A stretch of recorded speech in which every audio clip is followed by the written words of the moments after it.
ஓம் ஸ்ரீ ராகவேந்திர சுவாமிகள் திருவடியிலே சரணம். நவபிருந்தாவனத்தின் அந்த 9 மகான்களின் திருவடியிலே சரணம். வணக்கம். ஆர்கே டில்லிபாபு பேசுகின்றேன். உலகத் தமிழர்கள் அனைவருக்கும் நீங்கள் அளித்து வருகின்ற மகத்தான ஆதரவுக்கும் அன்புக்கும் மிக்க நன்றி.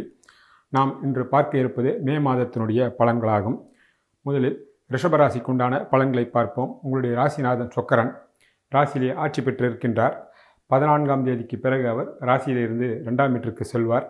அப்போது 12இல் இருக்கக்கூடிய புதன் அதே 14ஆம் தேதி ராசிக்கு உங்களுடைய ரிஷப ராசிக்கு வருவார். அப்போது 1ம் 2ம் பரிவர்த்தனையாகும். ஆக இந்த கோச்சார கிரகங்கள் 1ஆம் வீட்டு பலனான ரிஷபராசிக்கும் சரி, ரிஷப லக்னத்திற்கும் சரி 14ஆம் தேதி வரை ராசிநாதன் சுக்கரில் ஆட்சி பெற்றிருப்பதினாலும் 14ஆம் தேதிக்கு பிறகு 1ம் 2ம் பரிவர்த்தனையாக இருப்பதினாலும் 1ஆம் வீட்டு பலன் மிக மிக அற்புதமாக இருக்கும். உங்களுடைய மதிப்பு, மரியாதை, அந்தஸ்து, கௌரவம், பேர் புகழ், எடுக்கின்ற முயற்சிகள், சகல விதமான சௌபாகியங்கள், உடல் ஆரோக்கியம் என்று எதை தொட்டாலும் வெற்றி மேல் வெற்றி உங்களுக்கு குவியும். அதனால் மனம் மகிழ்ச்சி அடையும். எண்ணிய எண்ணங்களும் கனவுகளும் ஆசைகளும் திட்டங்களும் அற்புதமான முறையில் நிறைவேறும்.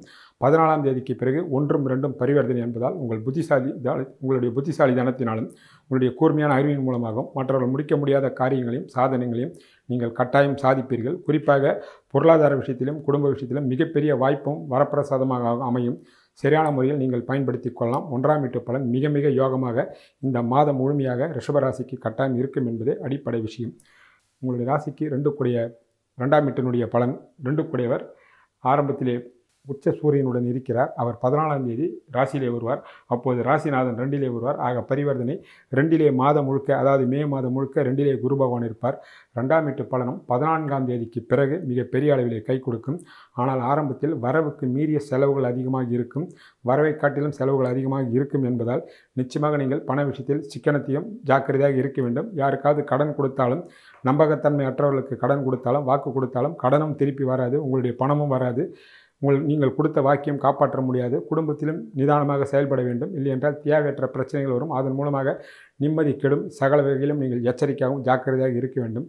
14ஆம் தேதிக்கு பிறகு 2 கூடியவர் ராசியிலும் ராசி கூடியவர் 2இலும் பரிவர்த்தனை, 1ம் 2ம் பரிவர்த்தனை என்பதால் 2ஆம் வீட்டு பலன் மிகப்பெரிய அளவிலே உங்களுக்கு கை கொடுக்கும். அதுவும் குருவுடன், தனாதிபதியுடன், தனக்காரர்களும் சேர்ந்து இருப்பதால் 14ஆம் தேதிக்கு பிறகு பொருளாதாரத்தில் உங்கள் சொந்த ஜாதகத்தில் சாதகமான தசாபுத்தி, யோகமான தசாபுத்தி நடந்தால் 14ஆம் தேதிக்கு பிறகு அந்த மாத பிற்பகுதியில் மிகப்பெரிய யோகம். அது லட்சங்களோ கோடிகளோ அல்லது அவரவர் தகுதிக்கேற்றார் போல் மிகப்பெரிய அளவிலே பணம் வரும். குடும்பத்தில் மகிழ்ச்சி தாண்டவமாடும். உங்கள் எண்ணங்கள், செயல்பாடுகள், திட்டங்கள் மொத்த எந்த துறையில் ஈடுபட்டிருந்தாலும் அவர்களுக்கு மிகப்பெரிய அதிர்ஷ்டங்கள் கட்டாயம் காத்திருக்கிறது என்பதே அடிப்படை விஷயமாகும். உங்களுடைய ராசிக்கு 3 கூடியவர் கடகம். அவர் 4 கிரகம் என்பதால் 3ஐ வைத்து பார்க்கும்போது உங்களுடைய முயற்சிகள் அத்தனையும் வெற்றியடையும். எடுக்கின்ற காரியங்களும் வெற்றியடையும். விஐபியுடைய தொடர்பும் புதிய நண்பருடைய அறிமுகம் கிடைக்கும். எல்லாமே உங்களுக்கு சாதகமே. உங்களுடைய ராசிக்கு 4 கூடியவர் சூரியன். அவர் ஆரம்பத்திலே 15ஆம் தேதி வரை உச்சமாக இருக்கின்றார். 4இலே ராகுக்கு அது சம்பந்தம் இருக்கின்றது. அவர் உச்சமாக இருப்பதினாலும் 2, 5 கூடிய புதனுடன் சேர்ந்து இருப்பதினால் 4ஆம் வீடு பலமடைகின்றது. என்ன நடக்கும் என்றால், கூடுமான அளவுக்கு இந்த மாதம் 14ஆம் தேதிக்கு வரை இடமாற்றங்கள் ஏற்படும். அது 12இல் இருப்பதினால் குடியிருப்பு மாற்றங்களோ, அலுவலக மாற்றங்களோ, ஏதோ ஒரு மாற்றங்கள் ஏற்படும். புதிய சொத்து சுகங்களை வாங்கக்கூடிய வாய்ப்புகளும் உண்டாகும். 14ஆம் தேதிக்கு பிறகு 4 கூடியவர் உங்களுடைய ராசியிலே வருவார். அப்போது புதனுடன் சேர்வார். 1ம் 2ம் 5ம் 4ம் சேர்க்கை உங்களுடைய ராசியிலே இருப்பதனால் 4ஆம் வீட்டின் மூலமாக பலவிதமான நன்மைகள் ஏற்படும். படிக்கின்ற மாணவர்களுடைய படிப்பு தேர்ச்சி, உங்களுடைய உடல் ஆரோக்கியம், தாயாருடைய உடல் ஆரோக்கியம், வீடு வண்டி வாசல் வாங்குவது, விற்பது, உங்களுடைய அதிபுத்திசாலித்தனம் என்று எண்ணற்ற நல்ல பலன்கள் 4ஆம் வீட்டின் மூலமாக ஆரம்பத்தில் சுபவிரயங்களாக நடக்கும். 14ஆம் தேதிக்கு பிறகு அத்தனையும் அதிர்ஷ்டகரமான வாய்ப்புகளை உங்களை தேடி வரும் என்பதே அடிப்படை விஷயமாகும். உங்களுடைய ராசிக்கு 5 கூடியவர் புதன். அவர் ஆரம்பத்திலே தன் வீட்டிற்கு அவர் 8இலே மறைகின்றார். செவ்வாயும் சனியும் சேர்ந்து 5ஆம் வீட்டை பார்ப்பதனால் பிள்ளைகள் வகையில் யோகமான தசாபுத்தி நடந்தால் அத்தனையும் சுபவீரியங்களாக இருக்கும்.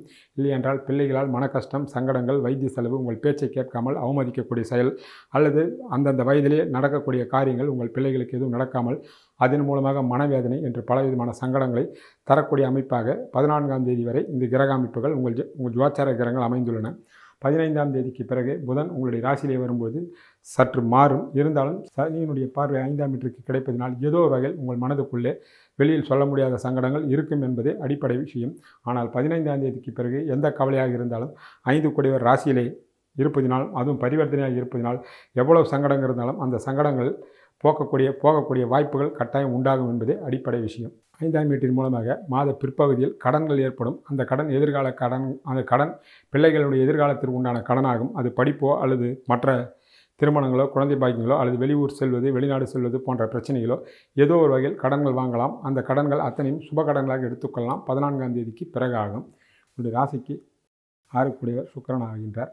அவர் உங்களுடைய ராசிநாயகி இருக்கிறார். ராசிநாதனுக்கு அவர் 8 ஆட்சி பெற்றும் பிறகு ராசிக்கு 9 அவர் பரிவர்த்தனை யோகத்தோடு இருப்பதினால் 6ஆம் வீட்டை ஆரம்பத்திலே சூரிய பகவான், பிறகு 10ஆம் தேதிக்கு பிறகு செவ்வாயும் பார்ப்பதினால் போட்டியாளர்களோ, போராமையாளர்களோ, எதிரிகளாலோ யாரும் உங்களை ஒன்றும் செய்துவிட முடியாது. எதிரிகளே அவர்கள் காணாமல் போய்விடுவார்கள். எதிரிகளுக்கு நீங்கள் முக்கியத்துவம் தர வேண்டிய அவசியம் இல்லை. உடல்நலமும் சரி மற்ற 6ஆம் வீட்டு கெடுபலங்களும் எந்த வகையிலும் உங்களை இந்த மாதம் பாதிக்காது என்பதே அடிப்படை உண்மையான விஷயங்களாகும். அது மட்டும் இல்லாமல் 6ஆம் வீட்டை 2இல் இருக்கக்கூடிய குரு பகவானும் பார்க்கின்றார். எதிரியாலும் உங்களுடைய போட்டியாளர்களாலும் லாபம் வருமே தவிர எதிரிகளால் உங்களை வீழ்த்திவிட முடியாது என்பதே அது நுணுக்கமான விஷயங்களாகும். உங்களுடைய ராசிக்கு 7 செவ்வாய் ஆகின்றார். அவர் ஆரம்பத்திலே 11இல் சனியுடன் சேர்ந்து குரு பகவானுடைய வீட்டில் இருப்பதினாலும், குருவை 4ஆம் பார்வையாக செவ்வாய் பார்ப்பதினாலும், 7ஆம் வீட்டின் மூலமாக ஒரு சில நன்மைகள் உண்டானாலும் கணவன் மனைக்குள் சற்று விட்டு கொடுத்து செல்ல வேண்டும். இல்லையென்றால் சங்கடம் சனியினுடைய சேர்க்கையினால். ஆனால் செவ்வாயினுடைய பார்வை குரு பகவானுக்கு கிடைப்பதினால் கணவன் வகையிலோ மனைவிகளோ ஒரு சில அதிர்ஷ்டங்கள் வருவதற்கும், புதிய சொத்து சுகங்களை வாங்குவதற்கும் அல்லது இன்ப சுற்றுலா செல்வதற்கும் வாய்ப்புகள் உண்டு.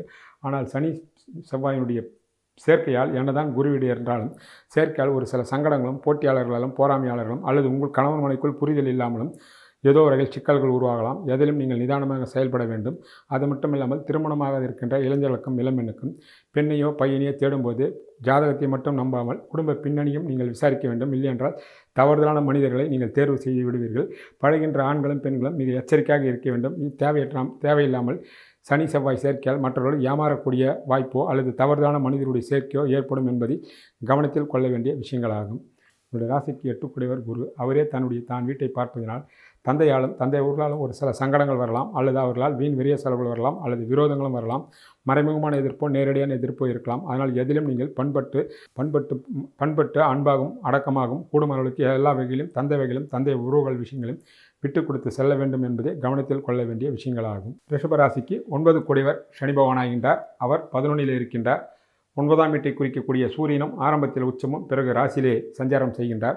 ஆக 9ஆம் வீடு பூரணமாக பலத்தை தருவதனால் 9ஆம் வீட்டின் மூலமாக இந்த மாதம் ரிஷபராசிக்காரர்களுக்கு எல்லா வகையிலும் அதிர்ஷ்டங்கள் கட்டாயம் தந்தையின் மூலமாகவும் தந்தை உறவுகள் மூலமாகவும் பெரிய வரப்பிரசாதமாக அமையும். இருந்தாலும் ஒரு சிலருக்கு செவ்வாயுடன் சேர்க்கை இருப்பதனால் தந்தை உறவுகளிடத்தில் விரோதங்கள் வரலாம், அல்லது சொத்து சரியான முறையில் பங்கு பாகம் பிரிக்காமல் விரோதங்கள் வரலாம், அல்லது தந்தைக்கு தசாபுத்தி இல்லை என்றால் தந்தைக்கு வைத்திய செலவுகளும் வரலாம். யோகமான தசாபுத்தி நடப்பவர்களுக்கு 9ஆம் வீட்டு அதிபதி 11இலும் சூரியனும் வலிமையாக இருப்பதினால் 9ஆம் வீட்டின் மூலமாக சகல விதமான அதிர்ஷ்டங்களும் தந்தையால் லாபங்களும் கட்டாயம் வருவதற்கு வாய்ப்புகள் உள்ளது. உங்கள் நீண்ட நாட்களான கனவுகளும் ஆசைகளும் திட்டங்களும் நிறைவேறும். பலருக்கு புனித நதிகளுக்கு சென்று நீராடக்கூடிய வாய்ப்புகளும், அவரவர் இஷ்ட தெய்வங்கள் கோயிலுக்கு செல்லக்கூடிய வாய்ப்புகளும், குலதெய்வத்தினுடைய அருளும் கிடைப்பதற்கு வாய்ப்புகள் உள்ளது. தான தர்மங்கள் செய்யக்கூடிய வாய்ப்புகளும் பிரகாசமாக உள்ளது. ஏதோ ஒரு வகையில் சாதகமான தசாபுத்தி நடப்பவர்களுக்கு 9 11இல் இருப்பதினால் பூரணமான அதிர்ஷ்டத்தை நீங்கள் நிச்சயமாக எதிர்பார்க்கலாம். உங்களுடைய ராசிக்கு 10 சனி பகவான், 10இலே ராகும். அந்த ராகுவிற்கு 2இல் இருக்கக்கூடிய குரு பகவான் பார்வையாலும் 10 11இல் இருப்பதினால் தொழிலதிபர்களுக்கும் சரி மற்ற பணியில், அரசாங்க பணியிலும் தனியார் பணியில் இருப்பவர்களுக்கும் சரி மிக யோகமான அதிர்ஷ்டகரமான காலகட்டம். பணி உயர்வு, நீங்கள் விரும்பிய இடங்களுக்கு இடமாற்றங்கள், பதவி உயர்வு, பண உயர்வு என்று எல்லா விதமான ஆசைகளும் கனவுகளும் வேலையில் நிறைவேற்றப்படும். 10ஆம் வீட்டின் மூலமாக இந்த மாதம் பலவிதமான மாற்றங்களும் ஏற்றங்களும், சொத்து சுகங்களை வாங்கக்கூடிய அமைப்பும், அதனால் உங்கள் வாழ்க்கை தரம் உயர்வதற்கான வாய்ப்புகள் பிரகாசமாகவே கட்டாயம் உள்ளது. உங்களுடைய ராசிக்கு 11 குரு பகவான், அவர் 2இல் இருக்கின்றார். 11இல் இருக்கக்கூடிய செவ்வாயும் சனியும் இருக்கின்றார்கள். செவ்வாயினுடைய பார்வையும் 11ஆம் வீட்டு அதிபதிக்கு செவ்வாய் கிடைப்பதனால் 11ஆம் வீடு மிக பெரிய பலம் அடைகின்றது. எடுத்த காரியங்கள் அத்தனையும் உங்களுக்கு வெற்றி உண்டாகும். சகோதர வகையில் சுபவிரயங்கள் ஏற்படும். எண்ணிய எண்ணங்கள் ஈடேறும். மிகப்பெரிய எந்த விதமான பிரச்சனை இருந்தாலும் அந்த பிரச்சனையிலிருந்து நீங்கள் வெளிவருவதற்குண்டான வாய்ப்புகளும், எடுத்த காரியங்கள் அத்தனையும் வெற்றி தேவதை உங்களை கட்டாயம் தழுவிக்கொள்ளால் என்பதே நிச்சயமாக 11ஆம் வீட்டின் பலன் உங்களை ஏதோ ஒரு வகையில் கட்டாயம் உங்களை அரவணைக்கும். உங்களுடைய ராசிக்கு 12 செவ்வாய், அவர் ஆரம்பத்திலே 11இலும் பிறகு அவர் 11ஆம் தேதிக்கு பிறகு 12இலே இருக்கின்றார். ஆரம்பத்திலே சூரியனும் புதனும் இருப்பதனால் 11ஆம் வீட்டின் மூலமாக உங்களுக்கு ஆகக்கூடிய செலவுகள் அத்தனையும் குடும்பத்திற்காகவும் சுபவெரிய செலவுகளுக்காகவும் இருக்குமே தவிர வீண் வெறிய செலவுகளாக இருக்காது என்பதே அடிப்படை விஷயங்களாகும்.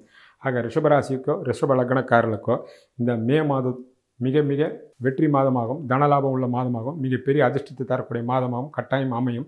நீங்களும் திட்டம் தீட்டி சரியான முறையில் இந்த மாதத்தினுடைய நாட்களை சரியான முறையில் நீங்கள் கட்டாயம் பயன்படுத்தி கொள்ளலாம். இந்த மாதத்திற்குண்டான தெய்வ வழிபாட்டினை பார்ப்போம். முருகப்பெருமானையும் லட்சுமி நரசிம்மரையும் வணங்கினால் கைமேல் பலன் உண்டு. முடிந்தவர்கள் கந்தசஷ்டி கவசத்தையும் பாராயணம் செய்யலாம். அருகாமையிலுள்ள முருகப்பெருமான் கோயிலுக்கு சென்று நெய் தீபம் ஏற்றி வரலாம். அருகாமையிலுள்ள லட்சுமி நரசிம்மர் கோயிலுக்கு சென்று நெய் தீபம் ஏற்றி வரலாம். சுந்தரகாண்டத்தை படிப்பதனால் கைமேல் பலன்கள் உண்டாகும். வெளிநாட்டில் உள்ள தமிழர்களும் இதே தெய்வ வழிபாட்டினை பயன்படுத்தி கொள்ளலாம்.